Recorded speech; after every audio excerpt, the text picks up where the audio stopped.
The Dear Departed by Stanley Houghton. Introduction. William Stanley Houghton was a playwright. He was a prominent member of the Manchester School of Dramatists. The story of Dear Departed depicts the sad reality of modern family. The younger generation and independent needs are his other important successful plays. The act takes place at the house of Mrs. Slater, the daughter of Mr. Abel Mary Weather. The other daughter, Elizabeth, lives with her husband, Mr. Jordan, in a different place. The sudden ambience of mourning. The two sisters, Mrs. Slater and Mrs. Jordan, were not in good terms. Henry Slater, Mrs. Slater, and their daughter Victoria stay in the same house with their father, but they don't care about his health and happiness.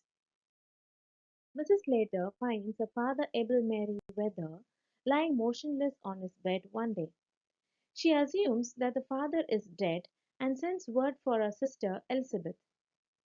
They are also swift in changing their attire and prepared to meet Mr. and Mrs. Jordan.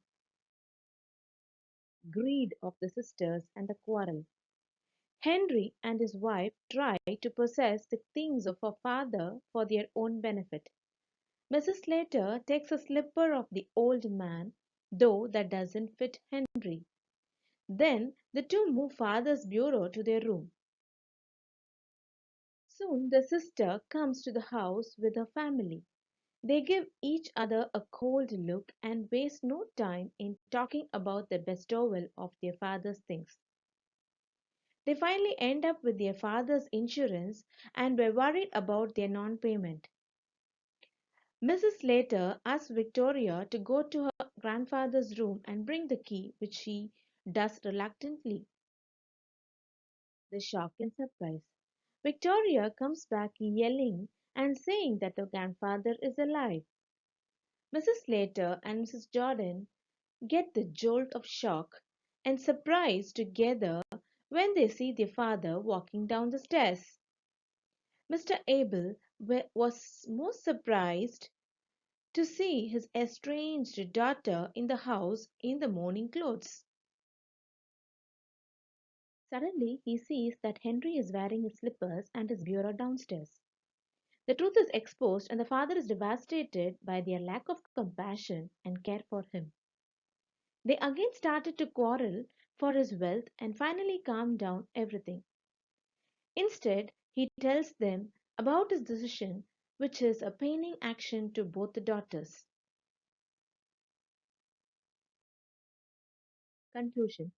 Mr. Abel proclaims that he is giving all his belongings to Mrs. Sharrox, who loves him truly and cares for him. They will marry each other and spend their days happily. In the end, he asks his daughters and their greedy husbands to attend the wedding and leave his belongings at Mrs. Sharrock's. Both daughters are left with no assets for their act of selfishness. This play clearly portrays the folly of the daughters in the modern materialistic world. The following points can be summarized and written in the form of an essay during examination. All the best.